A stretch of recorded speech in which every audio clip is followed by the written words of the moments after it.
Hi, folks. I'm Merle Harmon, your sportscaster for today's telecast of the Kansas City Athletics. Game time is 10 minutes away, and between now and then, you folks watching in on WDAF TV will have an opportunity for an inside look on baseball.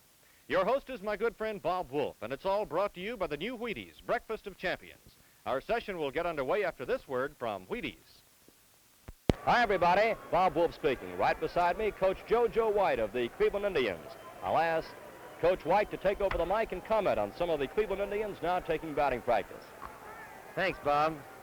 This young fella is Ray Webster. He's from Sacramento, California. He has fair power, has a good leverage in his swing. He hasn't played much this year. That ball was outside, and he tried to pull it. Therefore, he hit it on the end of the bat quite a bit. Same thing on this pitch. Those pitches on the outside, they should try to go with the ball instead of trying to pull them. He did the same thing on 3 straight pitches. Now he's still trying to pull a ball. Of course, in batting practice, same thing then. Of course, in batting practice, all ball players try to hit the ball a little harder than they do in the game. He hit that ball well between short and second. This young fella's another Sacramento boy here. We got a lot of Sacramento guys on the ball club. Joe Gordon is from Sacramento, and so am I. This is Woody Hill. He's got very good power, and Woody's hitting about 285 this year, which is above his normal hitting percentage so far since he's been in base. Now these boys here are arguing for base hits. In other words, a fella has to get a base hit before he can stay up at the bat again. That was Vic Power hitting left-handed. See, they do this play around. This is Rocky Colavito now. He only gets one swing unless he gets a base hit, and then he can stay in there again. That was right down the line, and it's close to being a hit, but he won't take it. This is Jim Pearsall. Everybody knows him. He hit the ball right back through the box. This is Russ Nixon, our catcher. He's hitting very hard luck this year so far. By golly, I don't know why he didn't stay in it. He hit the ball up against the right field wall. This is Minnie Miñoso, one of the outstanding outfielders and hitters in the American League. This is old Granny Hammer. We call him a National League reject, but he's still a good ball player. This is our other catcher, Dick Brown. And I've also already commented on Ray Webster here from Sacramento. And this is Woody Hill coming back in. This boy has played quite good ball this year. Woody has been a great man on defense, and he's hit quite a few home runs. This is Vic Power, who has been in a slump quite a bit. But I consider him one of the outstanding ball players in the American League because he does everything. They get a great kick out of this. It's Tito Francona. He's been doing a wonderful job in the outfield for us. Here's Rocky Colavito again. They go around this thing pretty fast. Here's Jim Pearsall, and they usually got to get a hit. Maybe now they want to let him hit it all. This is Nixon again, Russ Nixon. He chipped a little chippy in the center field that time, but they're not taking.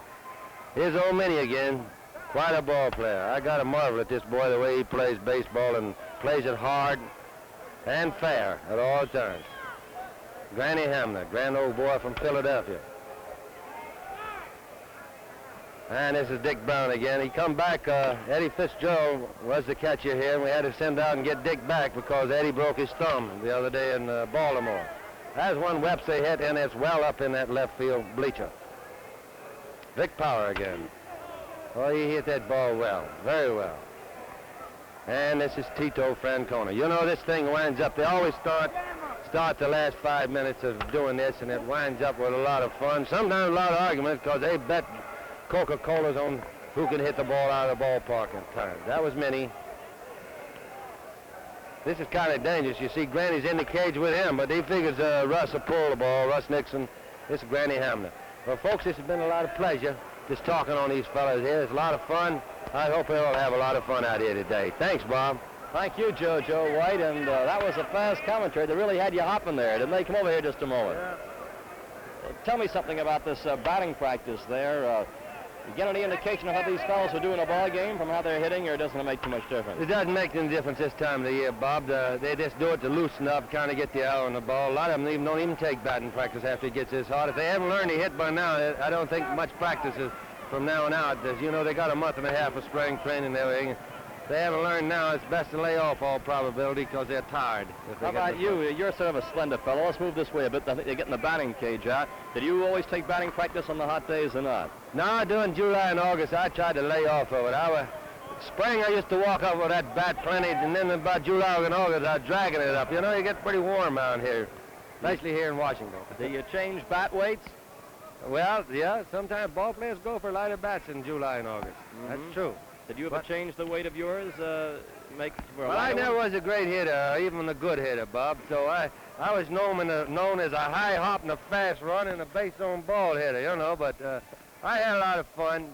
I've often said I didn't know nobody made less money than me, but I had more fun than the rest of them. You know, taking a look at some of these hitters here, we see quite a few try to hit the ball to the opposite field.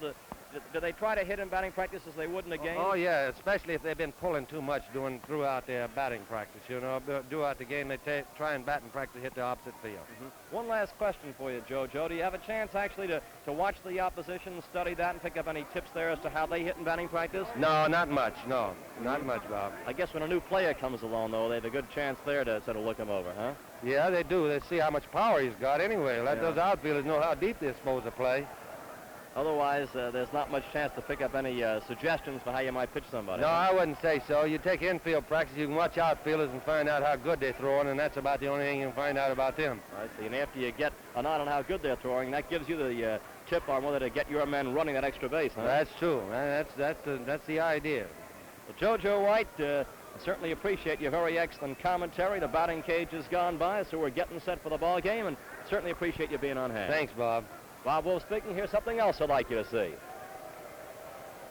This is Merle Herman speaking for our good friends at General Mills, makers of the new Wheaties, Breakfast of Champions. Join us before our next televised game for another session of Dugout Chatter. I'll be back in 1 minute with today's game.